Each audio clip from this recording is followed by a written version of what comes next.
All right, well, welcome in Coach Musselman. Game Saturday, Texas A&M at noon on Saturday at A&M on SEC Network. Bob, go ahead and get started, please. Okay. Hey, Eric, how you doing?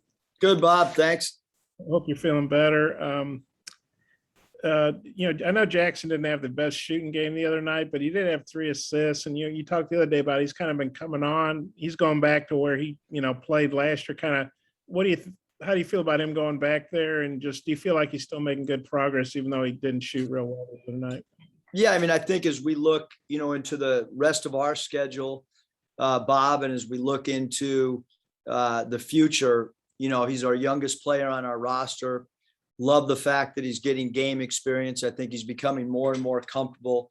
At Mississippi State, it was his 7 rebounds. Last game, it was his ability to find open teammates with 3 assists.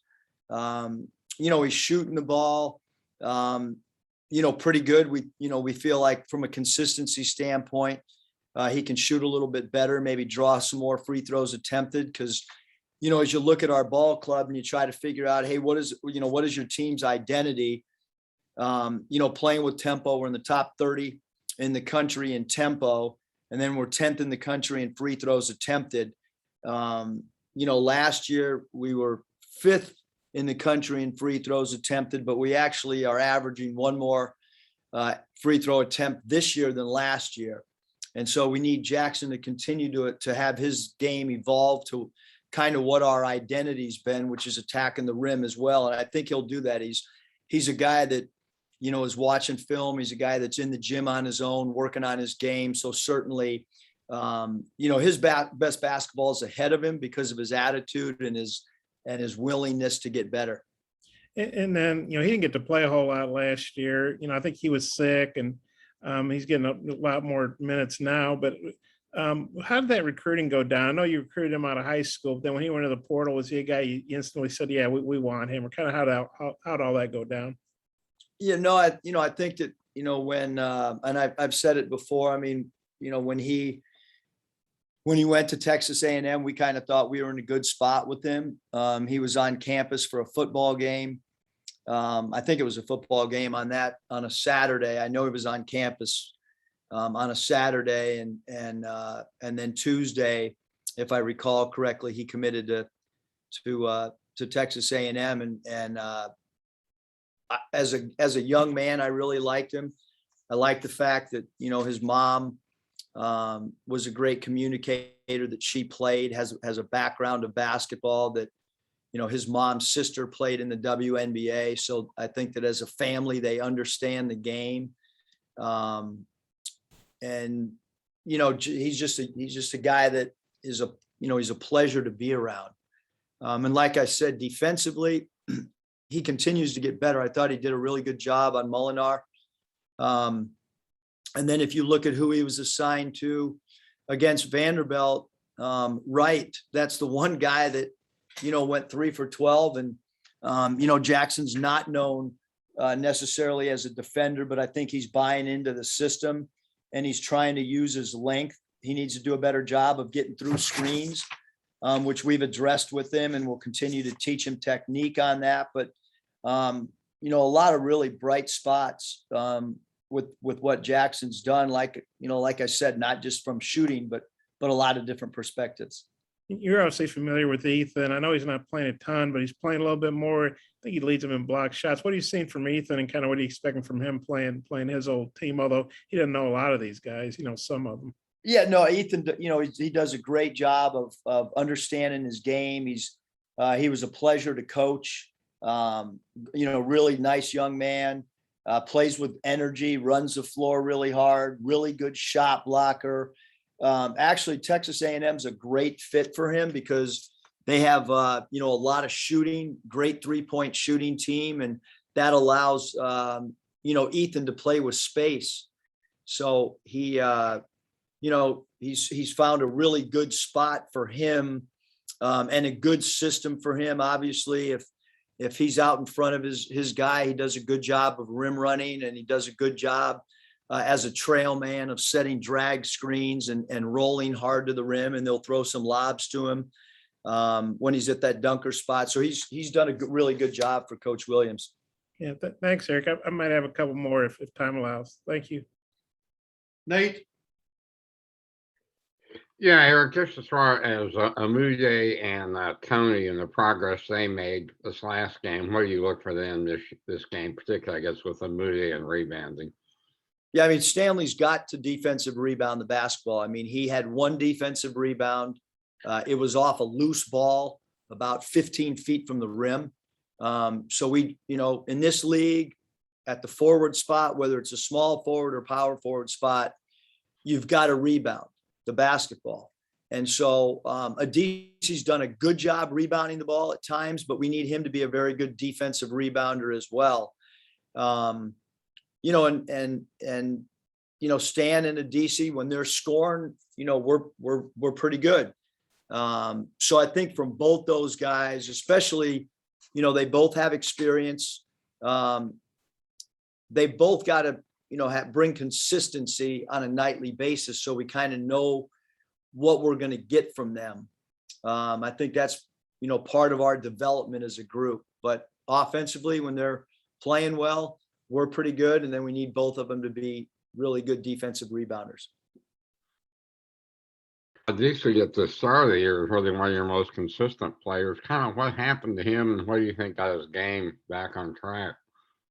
Yeah, I don't think it's necessarily even, just right now. I think that consistency for a lot of young players becomes really important. And I think, you look at his body of work in the past, there's been some consistency, whether it's here or somewhere else playing. So that's just part of his evolving as a player, is to add consistency. Like shooting's going to come and go, just like hitting does with the baseball player at times, but just the, knowing what you can kind of put in the box score from those other areas, running the floor hard, defensive blockouts, offensive rebounding, doing your defensive assignment, all those things are what I'm talking about, when we discuss both amongst our team and with the media. That's what we're looking for, consistency. Sometimes the shots come and go, but the consistency on those other areas are really important. Thank you. Hutch, Yeah, Coach, going back to Jackson, we saw it a little bit earlier on the other side with Bebe and how he had a really big game against y'all. Is there something to playing your former team? Like, does it add extra motivation, or what have you seen kind of in your career from that perspective? Yeah, I mean, I think that, it's a team game, and Bebe stayed right in his box of what he does really well. And he killed us, and, I've looked at his box score since, and he hasn't had as big of games. So whether that was guys on our team not understanding that Bebe could have a big game or not, I'm not in the minds of guys, but Bebe killed us. He played great. He texted me, hoped I had a good New Year's and a good holidays, which was really nice of him. He's probably really happy with how he kicked our butt, and felt, like he wanted to reach out and say Merry Christmas and Happy New Year. So I'm sure Jackson would love to have a big game. I'm sure Ethan would love to have a big game. It's a little bit unique, obviously, in college basketball to have interconference transfers, but we're going to see it in football. We're going to see it in baseball. We see it in softball. Like it's a new wave thing. I can tell you in the NBA, when somebody plays against their old team, there's a little extra motivation for sure. And I was looking at some of y'all's KenPom numbers, and y'all's last year defensively were one of the best teams in the country, and y'all are way down from that this year. Are you still kind of tinkering with things on the defensive side? Are you still kind of trying to figure things out, or what do you think it is that led to that being lower than you were last year? Well, that's nice of you, Hutch, that you only went to last year, because even 2 years ago, I've said it 100 times, we were number one in the country in defending the three.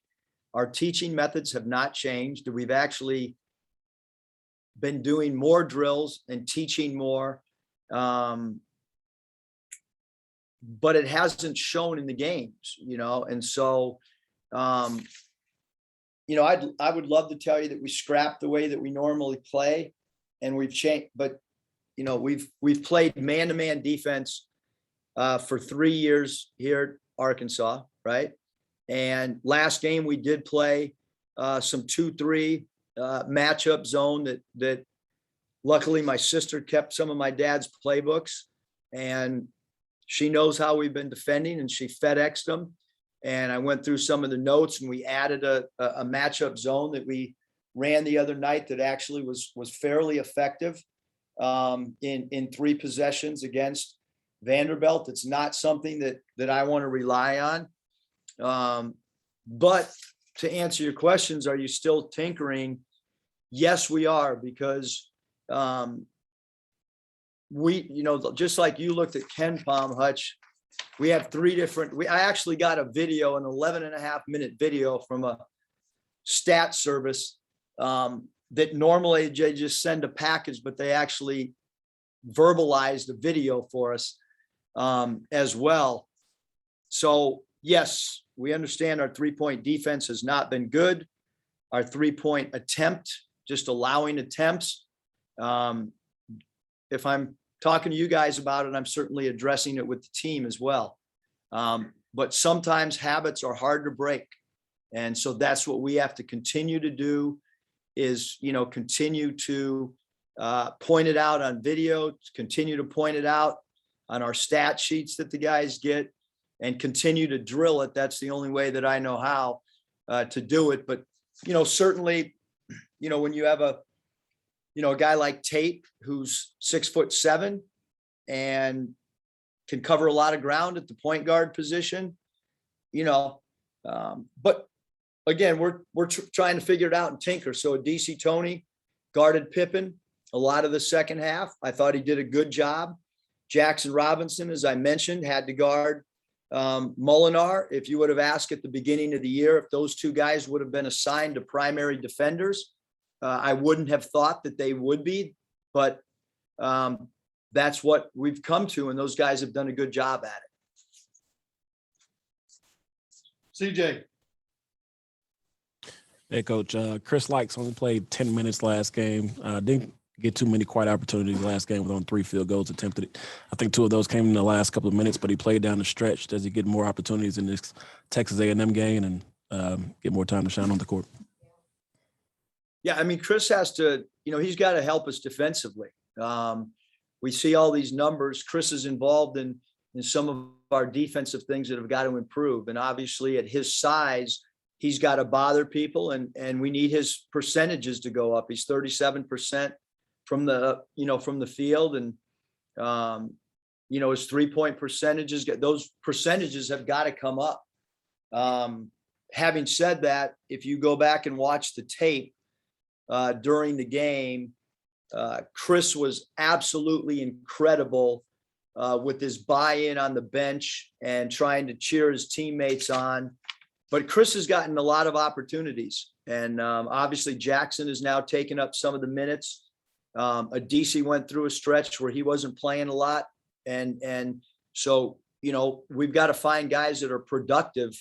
It's not about anybody shining; it's about going out, being productive, helping your team in all facets on both sides of the ball. And Chris is he's working to try to improve his percentages as well. He's in the gym, and but we're in a mode right now where we gotta try to, I thought we made great strides. We lost the game, but ball movement was better. There was defensive possessions that were better. We had 3 or 4 guys play some of their best games, and then we had some other guys not. And we need this entire roster to play well in a 40-minute game in order for us to win. We're not a team that's just going to rely on 1 or 2 guys, and if they're playing well, they can carry us. Because obviously last year, we knew what Justin was giving us every night. We knew what Moses was giving us every night. We knew what Tate would give us every night. We need 3 or 4 guys that are steady across the board from a performance standpoint, and then somebody that has a hot night. That's just an added bonus. Curtis. Hey, Coach A&M is off to a pretty good start this year. What do those guys do well, and where do you think they'll challenge you the most Saturday? Yeah, so they play really, really hard. They're well coached. Coach Buzz Williams does a great job. I think he always does, even years that they haven't had maybe a great record. They're so well coached. I mean, our years in year one and year two, we thought that they were as hard to play against as anybody, regardless of their record.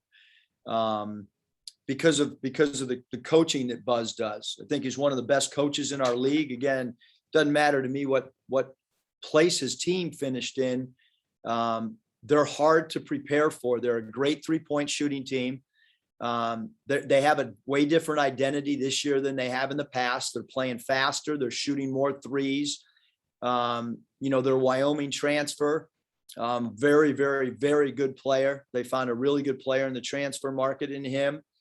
Their small forward is just a fierce competitor, a transfer from Virginia Tech. So I like their team a lot. I really do. I mentioned Williams. Gordon's another guy so they kind of play 2-point guards. Gordon was their point last year. Now he's playing a little bit more too. I mentioned Radford at the 3.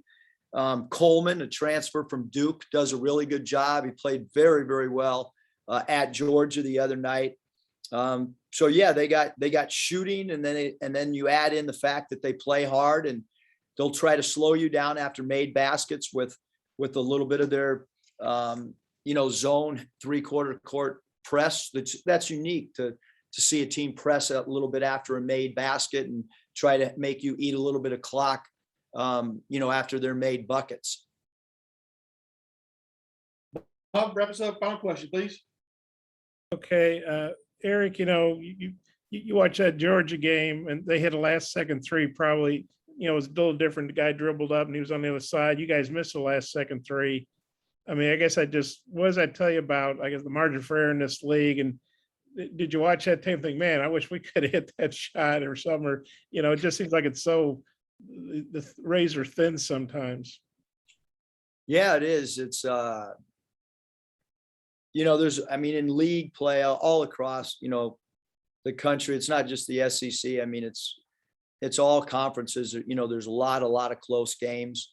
And, the thing that, our locker room was hurting. I thought we responded post game the way that you would want a team to after a loss, meaning that, that they're hurt.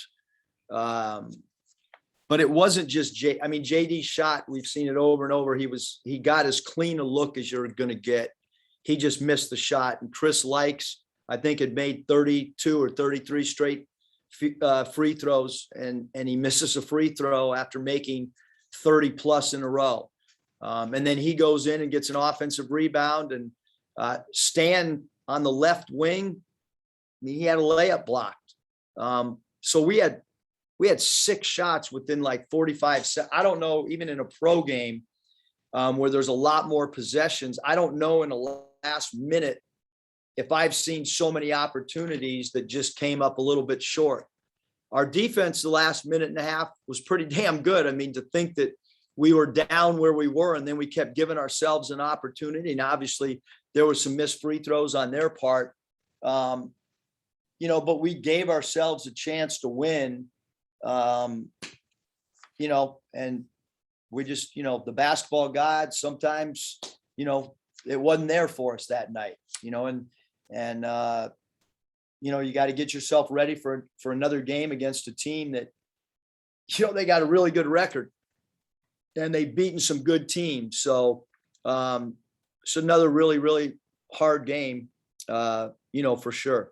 My apologies. I skipped over Scotty. Scotty, last question. Thanks, Eric. Yeah, Coach Jalen had 2 steals high out on the perimeter on Tuesday, and it's something he's done, I feel like, fairly regularly this year. Why do you think he's, been able to have success doing that this year? Yeah, I think like in our pick and roll coverage, when we're a little bit more, aggressive, and he's got good hands, he's got good anticipation, Scotty. That's a great question because, to my knowledge, I think he's 3rd on the team in steals.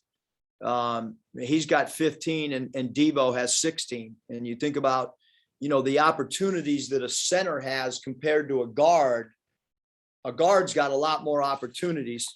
For instance, you look at JD steals and he's got 37. He's one of the highest steal players in the country.